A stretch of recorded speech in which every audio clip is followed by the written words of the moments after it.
In today's episode, Tara and I are going to explore how gaslighting can happen not only in unhealthy relationships, but also healthy ones.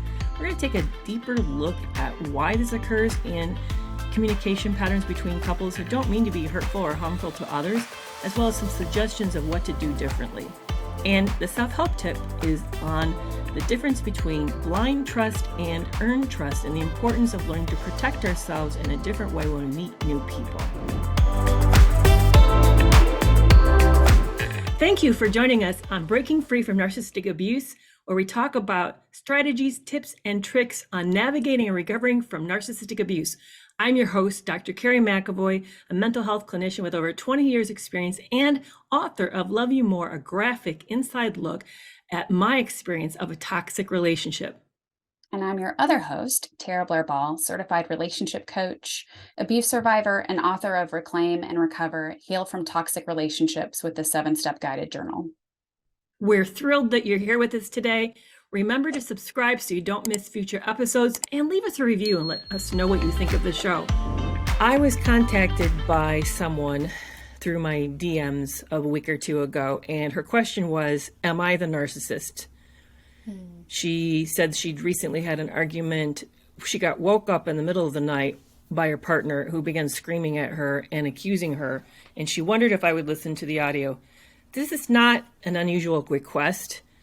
It's painful to be invited into these places. I gave her the limitation of please send me to 3 to 5 minutes because I just couldn't, I didn't have the bandwidth to listen to the whole argument. But what I heard was horrific.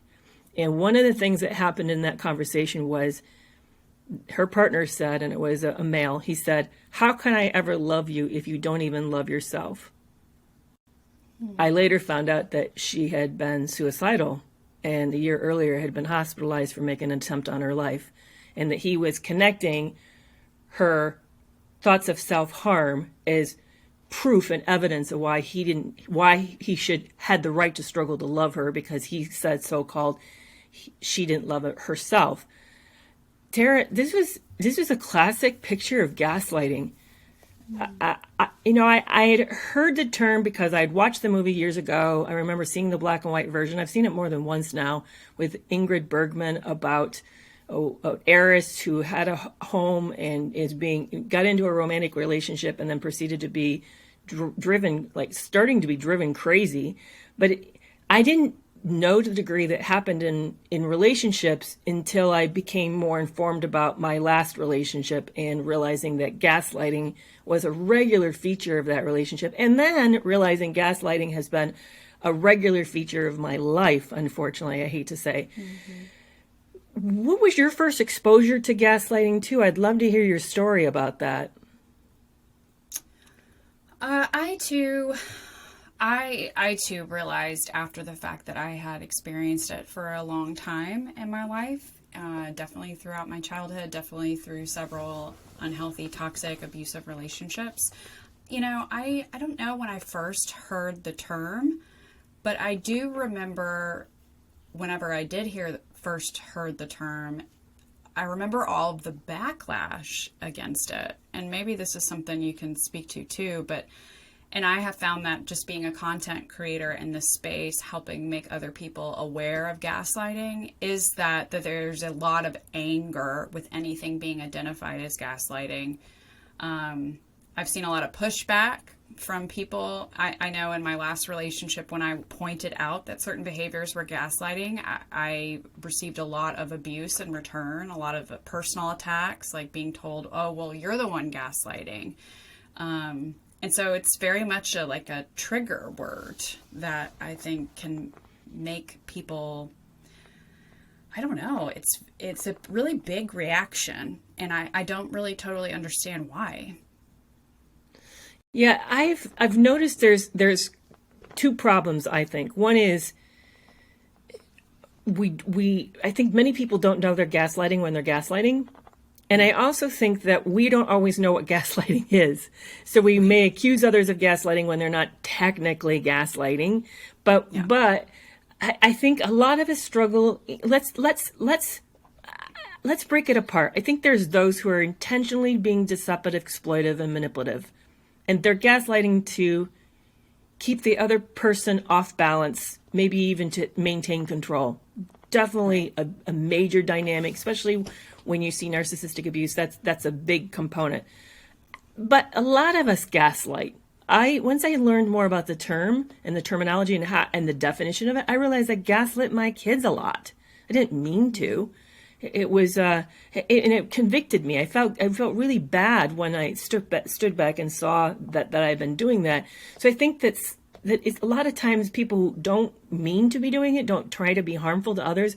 We're not recognizing that maybe we're not handling things in the most authentic, we're not taking the most accountability for our own feelings. Maybe we're not addressing our own limitations. So there's a lot of directions that we can head in today, but let's focus on why there's such intensity, like you brought up, why there's such intensity around the topic. And maybe it has to do with our own fears and our own inability to deal with our emotional health.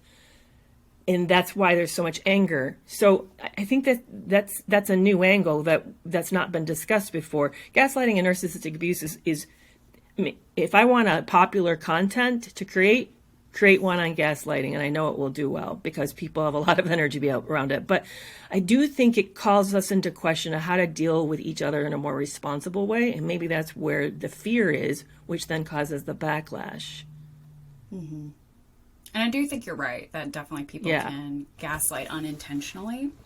I can speak from my own experience that was something that I definitely did. Part of it, I was recently diagnosed with ADHD earlier this year, and just looking back, there were times where I just legitimately forgot that certain events did happen, which meant that if someone was accusing me of something, it was very easy for me to be like, I didn't do that because my memory wasn't as good as others, especially short-term memory for me. And because I was so focused on the facts or the details, that could definitely mean that I would lean into telling the other person that they were wrong, it didn't happen, that kind of thing. If it did actually happen, which sometimes I would receive or see infallible proof that, I did say that, or I did do that, or that kind of thing, I'd really have to own it. And sometimes especially when I was in a really unhealthy relationship, I wasn't willing to own anything because it was like, damned if I do, damned if I don't. If I own it, there's responsibility that I don't want to carry. There's like getting more backlash. It was just an aspect to it. The other side, I think, gaslighting, I think became a really political term too. I would hear it said a lot about specific politicians, and I think that might be why people just automatically don't like that term, because it has this political connotation. But I think it's important.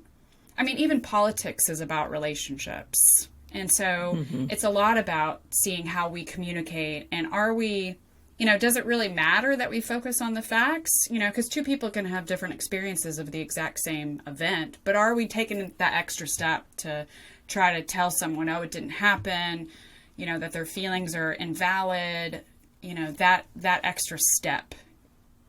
Mm-hmm. Yeah, in fact, it reminded me, we probably should stop and define gaslighting, just for those who have never heard the term or don't know exactly what we're referring to.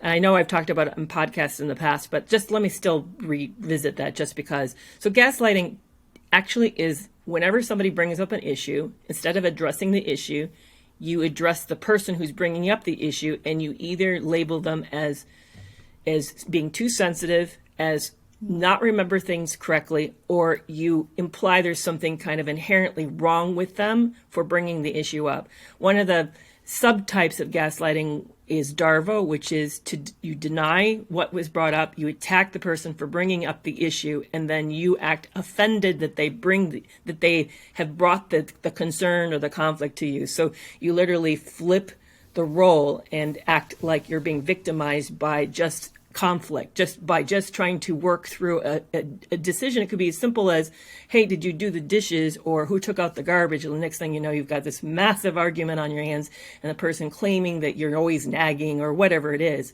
Here's how I did it to my kids. And I like I said, when I realized that, it hit me hard and made me feel super bad. But it would be those moments when you're trying to get your kids out to the school bus, or you catch the start of school. They're not dressed. Maybe it's winter and you've got lots of clothes to get on, and they suddenly bring an issue up at the last moment, or they want to do it themselves and you know that you'll do it faster, that maybe it would be a 10-minute venture if they do it, and it would be a 2-minute deal if you did it. So you override them in that moment, and then you scold them for having an emotional reaction. That actually is gaslighting. And I don't know how many times I'm guilty of doing that. And why did I do that? Well, it wasn't because I didn't love them, and it wasn't because I don't think they have a right to be upset over me taking over, but I also knew that there were time constraints or other factors that were involved, that maybe they can't appreciate at their age or whatever is going on in their life, that I had to have it to happen this way. And part of me had been my fault, that I may have allowed time to get away, or maybe there was another crisis that we dealt with that put us behind. Maybe there was a spill in the kitchen that I had to clean up. But for whatever the reason, right or wrong, I didn't handle it in a way that gave them space and validated their emotional reaction to the fact that they were feeling overrun in that moment. I feel bad. If I could go back, what I probably would have done is say, I understand you're upset. This is not the way I want it to have happen. I'm going to do it this way. And I know that bothers you, and I'm sorry it bothers you. I respect that, but we have to get out the door. So I'm not saying that we deal with our children necessarily differently, but the way that we emotionally frame it is where I think I went wrong. Yeah. I don't know. What's your reaction to that? I guess I've just been thinking, hearing you talk about that makes me think a lot about parenting myself. And I'm like, am I gaslighting my kids? I know. It's funny. I know someone very intimately who is gaslighted by their mom. And he has a very compelling story that his mother was an alcoholic, and she had decided to start hiding her drinking from his dad. So what she did is she cleaned out cleaning bottles and she put alcohol in there. So her son would get home from school and sort of walk in the door, and she was drinking out of cleaning bottles.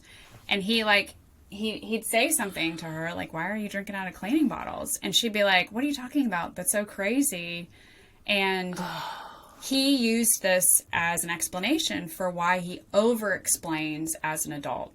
I think a lot of us who were gaslighted as children, we tend to just beat things like a dead horse, over-explain, because we're so used to not being treated seriously.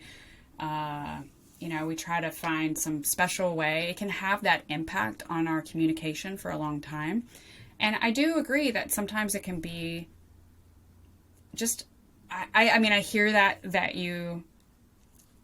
that you feel bad about that with your children, but as a parent myself, especially of young kids, it's so hard to stop and give them that space when you just need to get out the door, you need to be gone.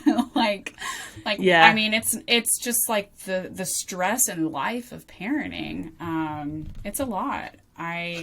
I struggle with my middle daughter, which I've talked about in the co-parenting episode. She has a lot of feelings. She's the one who really still struggles with our co-parenting relationship that I have with her dad. And she has big reactions to when I correct her. So she'll hit her brother, and I'll be like, I was like, why would you hit him? And she'll run off like I've punished her when she didn't deserve it. And I was just wondering, it'll give me, hearing you talk about that gives me something to think about with her, of how can I just approach those a little bit differently.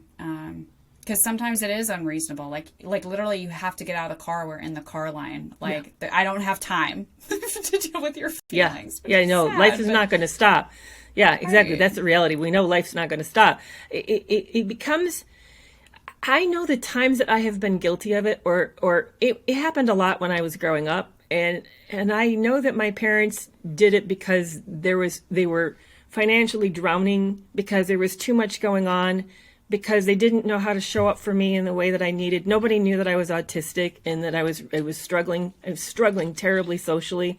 There was things that just I understand the framework, but The outcome of it for me was that when I got into college and saw the therapist for the first time in my life, I ended up spending a session or two just validating reality and what was normal. Is it okay to feel this way? Do most people get angry about that? Am I all right for feeling scared or insecure around this? I mean, I didn't literally have the framework for an emotional context. And that to me is the danger. If, yes, life happens. No, we don't mean to hurt our children. But when we, that's the tricky part. And I think that's where a lot of us fall apart with gaslighting, and maybe why we get really angry, because we do feel called out. I certainly felt called out. But gaslighting is, we're not saying we can't get upset about somebody else's emotions. We can't say that their reaction isn't unreasonable or even ill-timed. And it isn't about the fact that we find this whole experience inconvenient. It's what we do with being in that uncomfortable moment, in that moment, that makes it either healthy or toxic. And when we offload our uncomfortableness onto somebody else because we don't know what to do any differently, that really is an us problem, not a them problem. If you think about it this way, this is what I have had to come to. In fact, something's happening right now in my household. Every Friday, my sons and I get together for what we call a dinner and a movie. What we usually mean is we call in for, we have Kerry and like delivery for food, and we watch something. And we often watch TV series, and we're all on the spectrum of autism. And we all have different needs because of that. It shows up uniquely for each of us. Well, one of my sons, and they're all adults now, doesn't like us starting and stopping series. So whatever we decide that we've committed to, he says, please don't shift to another TV show that evening. Let's stay on that series. It's just too disruptive for me. Now, the rest of us don't frankly care. In fact, we find that kind of an irritating expectation. We wish he'd be a little more flexible. So this is our choice. Do we pile on him and make him feel bad that that's an issue for him? Or do we deal with our own emotional frustration, irritation with that, and say, yeah, but you know what? He gives me leeways elsewhere. I'm going to go ahead and let it go, even though I personally don't like it or would need it. That's I see where we get into those positions. We don't know a better way through them, so we make it the other person. It would be easy to say, just get over this. I'm not going to respect the fact that you can't watch another show because I want to watch it, so we're going to do it, and you have to deal with the fact that I don't care how you feel about that. That's what I see. Gaslighting would be to say, oh, you're so sensitive. Why do you have to have it that way? You know, I don't get it. You're just get over that. But instead we've decided, like, no, he needs it this way. We're going to all just deal with it.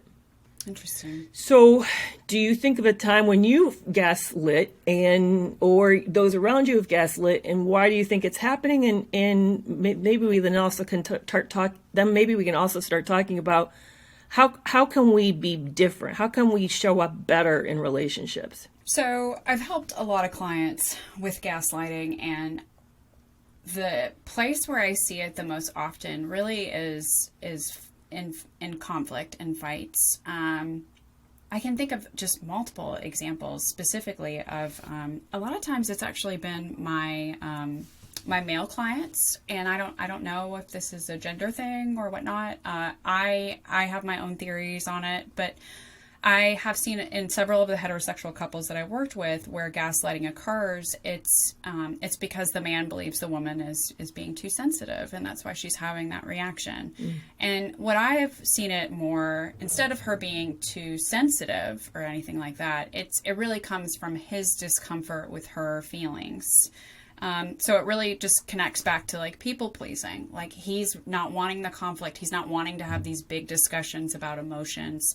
And so he's going to tell her that she's too sensitive in the hopes that she shuts down, that she doesn't bring up the conversations again, which of course is going to leave her, who deserves to have her emotions dealt with and validated and shared in this relationship that's supposed to be safe. Of course, it's going to make her feel disconnected from her partner, while he is feeling like I got what I wanted, but in the short term. But in the long term, it just ends up damaging his relationships. And I think too often we do it in that way. We don't want to have those tough conversations. We don't want to talk about this thing again that we may feel is resolved.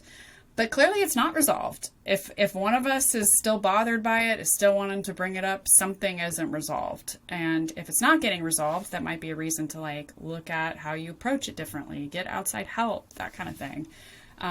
Yeah. But it does, I think, always, in a not malicious sense, I think it's coming out of a space of I'm uncomfortable and I don't know how to approach having this conversation. In the past, we've had it and it hasn't been helpful. We've been fighting for days. I don't want to do that again. So it comes out of this place of avoiding these smaller things. But if we avoid those smaller things, we're not going to get to the good, deeper stuff down the road. And I think that's how we have to view our relationships, as a long-term project. Yeah, I agree with you. And what will be lost is intimacy. Because when you say that you can't talk about harder things or darker things or negative things, you're also then shutting off all things. You're making everything then not safe. So I think most people don't realize that you can't just, it's the same with the feelings too. You can't say, I don't really want to feel shame or I don't really want to feel anger. But when you do that, then you're like, well, you're not going to feel most things. So yeah, and the challenge though is how do you then deal with these topics in a way that both partners feel heard, validated, even though you don't necessarily need to come to an agreement. And I think that's a critical piece, is we end up sometimes thinking an only good conflict is one where there's mutuality and that we've reached some consensus. You might not reach consensus, but it's still possible for us to say, I hear you. I respect that's the way it's coming across to you. That's not what I mean. But to create emotionally safe space for both partners to show up, emotionally safe place for both partners to express what they think and feel. As long as there's some reasonable guidelines. And to me, I think the obvious rules are no name calling, no personalizations like you're like negative or you always do this or you're just like your mom or whatever. I think when you start to doing this, accusations and judgments, now you're moving into already, that's unsafe territory. And name calling absolutely to me is abusive. I think if we can learn to live within these realms and learn to be okay with differences, a lot of this would go away. Yeah, I agree. I also think, and I've talked with a lot of couples about this, that there's a difference between understanding and accepting. And I think that's a valuable lesson when it comes to, maybe two people have two different experiences or that kind of thing. Like, for example, and we've talked about this before, I'm a sexual assault survivor. That's not part of my husband's history. He will never understand what it was like to be in my body when that happened to me and the reactions that I have today that can still be triggered because of that. But that doesn't, if I was to focus on you have to understand, I'm asking him to do something that's impossible for him to do. And even two sexual assault survivors can have completely different experiences afterward. But what can be more helpful is focusing on the accepting piece. Like, accept that is my emotional reaction. Accept that I need XYZ because of that. Or accept my boundaries around that. It's not so much about trying to make someone understand or empathize in the way that you expect or that kind of thing. I think too often we focus on let's be, understand me, and it doesn't matter as much. Yeah, you're touching on a powerful concept. It's a powerful psychological problem.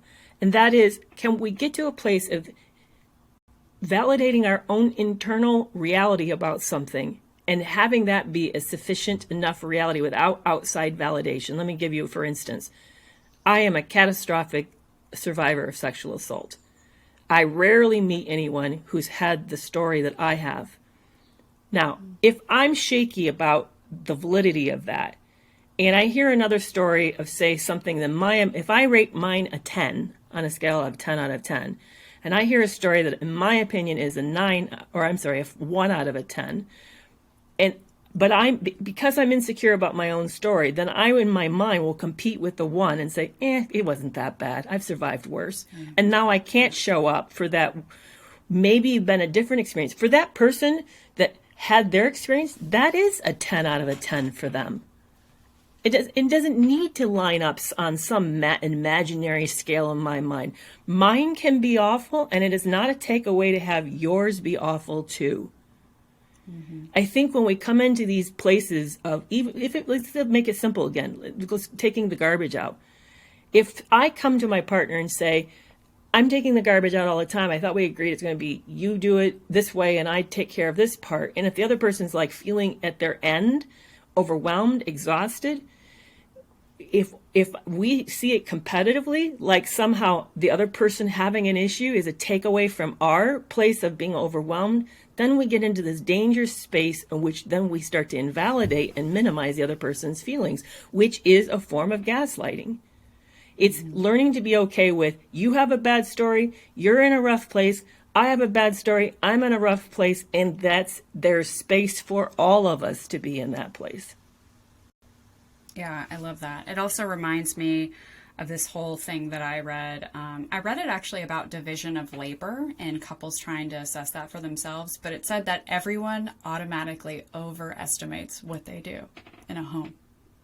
And I found that really fascinating. And I have found that to be true in my own relationship, that I really can overestimate everything that I do. Or I put more weight or value on the things that I do versus my husband, And that means we're automatically set up to be at odds with others, because we're always going to be overestimating what we do versus others. And that's why it can be really important to get back to that it's not a competition, it's a shared goal or shared value. But yeah, it's funny.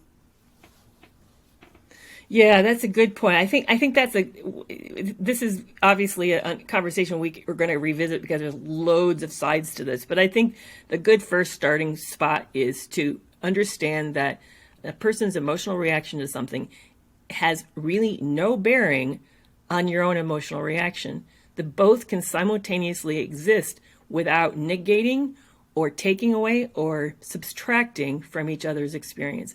And if we can just get to that safe place, like, for example, let's go back to the dinner and a movie with my sons.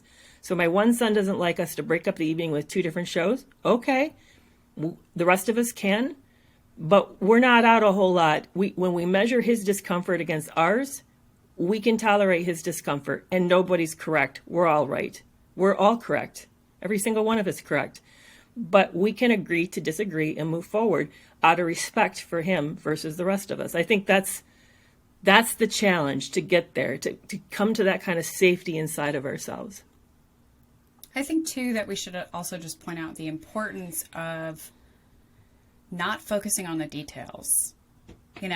I find that a lot of couples, they can easily get into gaslighting because they're focusing on the nitty-gritty details of the fight. You said XYZ, then I said XYZ, then you did XYZ, and then they'll argue and gaslight each other about those specific events. In studies of people who have witnessed crimes, 3 different people might witness the same exact crime, and nearly all of them will have different experiences of that same thing. And that's why I think it's really important to just be aware that it is totally okay for you to have a different experience than your partner, and that the details don't matter so much as, are you able to accept what each other feels, validate that, provide space for it, and recognize that regardless of if you don't feel like that thing happened, that there's still space for that. I know that I can struggle with that just as someone with memory issues from ADHD, is that I can really try to dig down to be like, that didn't happen, or I didn't say that.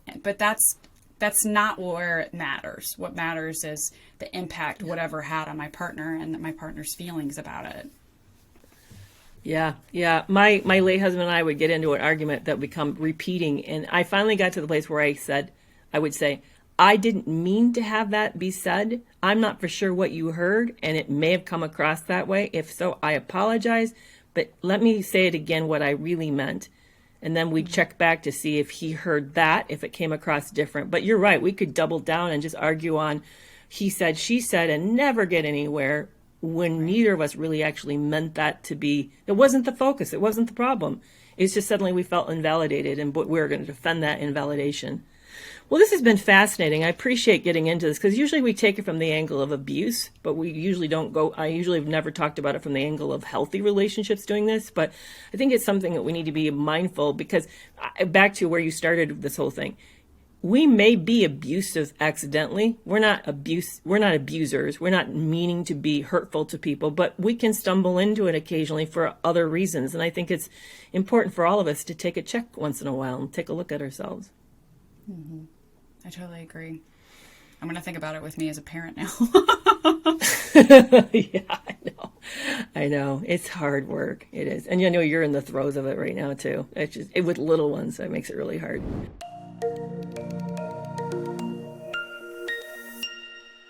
Today's self-help tip is something that I learned through Sandra Brown's work, and she talks about those of us who have traits of conscientiousness and agreeableness that we tend to trust in a way that makes us more vulnerable. And so let me unpack that. Some of us, not everybody, but some of us do what's called blind trust.